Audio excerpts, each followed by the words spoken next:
ಅಂದ್ಕೊಂಡ್ರೇನ್ರಿ ನಮ್ಮದು ಇರಾನ್ ದೇಶ ಅದು ನಿಮಗೆ ಗೊತ್ತಾ ಅಂತೇಳಿ ಅಮೇರಿಕನರಿಗೆ ಇರಾನ್ ದೇಶದವರು ಇಲ್ಲಿ ಹೇಳಿಕೆಗಳನ್ನು ಸಿಗ್ತಾ ನೀಡ್ತಾ ಇದ್ದಾರೆ, ಎಚ್ಚರಿಕೆಯೊಂದನ್ನು ಸಿಗ್ತಾ ನೀಡ್ತಾ ಇದ್ದಾರೆ. ನಿಮ್ಮ ಹತ್ರ ದುಡ್ಡು ಸೇನಾ ಶಕ್ತಿ ನಮಗಿಂತ ಹೆಚ್ಚಿರಬಹುದು, ಆದರೆ ಶೌರ್ಯದಲ್ಲಿ ನಿಮಗಿಂತ ನಾವೇ ಗ್ರೇಟ್. ಈ ಯುದ್ಧವನ್ನು ಗೆಲ್ಲೋಕೆ ನಿಮ್ಮಿಂದ ಆಗೋದೇ ಇಲ್ಲ, ಬಿಟ್ಬಿಡಿ. ಸದ್ಯಕ್ಕೆ ಹಾರ್ಮುಜ್ ಜಲಸಂಧಿಯನ್ನು ಮತ್ತೆ ತೆರೆಯಲ್ಲ. ನಾವು ಮೇಲುಗೈ ಸಾಧಿಸಿದ ಕಾರಣ ಅಮೇರಿಕ ಎದುರ್ಕೊಂಡಿದೆ ಅಂತೇಳಿ ಇರಾನ್ ಹೇಳ್ತಾ ಇದೆ. ಅಮೇರಿಕ ದೇಶವೇ ನಮ್ಮ ಜೊತೆ ಒಪ್ಪಂದಕ್ಕೆ ಪ್ರಯತ್ನಿಸ್ತಾ ಇದೆ, ಕೇಳ್ಕೊಳ್ತಾ ಇದೆ.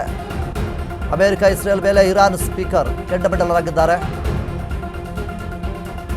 ಇಲ್ಲಿ ಅಮೇರಿಕದವರೇ ಕೇಳ್ಕೊಳ್ತಾ ಇದ್ದಾರೆ, ನಮ್ಮ ಜೊತೆ ಒಪ್ಪಂದ ಮಾಡ್ಕೊಳ್ಳಿ ಅಂತೇಳಿ ಅಂತ ಇಲ್ಲಿ ಇರಾನ್ ಅವರು ಹೇಳ್ತಾ ಇದ್ದಾರೆ. ಅಮೇರಿಕ ಇರಾನ್ ನಡುವೆ ಟಾಕ್ ವಾರ್ ತೀವ್ರ ಮಟ್ಟಕ್ಕೆ ಹೋಗ್ತಾ ಇದೆ. ನಮ್ಮನ್ನೇನು ವೆನಿಜುಯೆಲಾ ದೇಶ ಅಂತ ಅಂದ್ಕೊಂಡಿದ್ದೀರಾ? ನಮ್ಮದು ಇರಾನ್ ದೇಶ ಗೊತ್ತೇನ್ರಿ ಅಮೇರಿಕನವರೇ ಅನ್ನುವಂಥ ನಿಟ್ಟಲ್ಲಿ ಆವಾಜನ್ನು ಹಾಕ್ತಾ ಇದ್ದಾರೆ ಇರಾನ್ ಅವರು. ಮುಖ್ಯವಾಗಿ ಈಗಾಗಲೇ ಅಮೇರಿಕ 2-3 ಬಾರಿ ಸಂಧಾನ ಮಾತುಕತೆಗೆ ಕರೀತಾ ಇದೆ ಮತ್ತು ಸಂಧಾನ ಮಾತುಕತೆ ಪಾಕಿಸ್ತಾನದ ಇಸ್ಲಾಮಾಬಾದ್ನಲ್ಲಿ ನಡೆದರೂ ಸಹಿತ ಆ ಒಂದು ಸಂದರ್ಭದಲ್ಲಿ ಇರಾನ್ ಹಾಕಿದಂತಹ ಷರತ್ತುಗಳಿಗೆ ಅಮೇರಿಕ ಒಪ್ಪಿಕೊಳ್ಳೋದಿಲ್ಲ. ಅಲ್ಲೂ ಕೂಡ ಮಾತಿನ ವಾಗ್ವಾದಗಳು ನಡೆದು ಅದು ವಿಫಲವಾಗುತ್ತೆ ಆ ಒಂದು ಸಂಧಾನ ಮಾತುಕತೆ.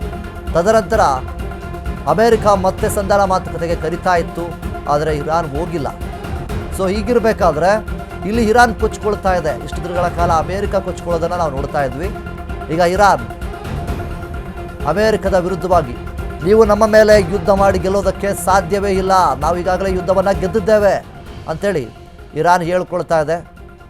ನಿಮ್ಮ ಹತ್ರ ದುಡ್ಡು ಸೇನಾ ಶಕ್ತಿ ನಮಗಿಂತ ಹೆಚ್ಚಾಗಿರ್ಬೋದು, ಆದರೆ ಶೌರ್ಯದಲ್ಲಿ ನಿಮಗಿಂತ ಗ್ರೇಟ್ ನಾವು, ನಮ್ಮ ಧೈರ್ಯ ಕೂಡ ತುಂಬ ಇದೆ ಅನ್ನುವಂಥ ನಿಟ್ಟಲ್ಲಿ ನಾವು ಯಾರಿಗೂ ಕೂಡ ಬಗ್ಗಲ್ಲ ಜಗ್ಗಲ್ಲ. ನಿಮ್ಮಂಥ ಸೇನಾ ಶಕ್ತಿ ಆಗಿರ್ಬೋದು, ದುಡ್ಡು ಆಗಿರ್ಬೋದು, ಎಲ್ಲ ಹೆಚ್ಚಾಗಿರ್ಬೋದು, ಆದರೆ ನಮ್ಮ ಹತ್ರ ಶೌರ್ಯ ಇದೆ ಅಂಥೇಳಿ ಇರಾನ್ ಅವರು ಇಲ್ಲಿ ಹೇಳ್ಕೊಳ್ತಾ ಇದ್ದಾರೆ. ಈಗಾಗಲೇ ಸಾಕಷ್ಟು ಬಾರಿ ನೀವು ಸಂಧಾನ ಮಾತುಕತೆ ಮಾಡೋಣ ಬನ್ನಿ ಅನ್ನುವಂಥ ನಿಟ್ಟಲ್ಲಿ ಕರೀತಾ ಇದ್ದೀರಾ, ಆದರೆ ನಾವು ಇದಕ್ಕೆಲ್ಲ ಒಪ್ಪೋದಿಲ್ಲ ಅಂಥೇಳಿ ಇರಾನ್ ಹೇಳ್ತಾ ಇದೆ.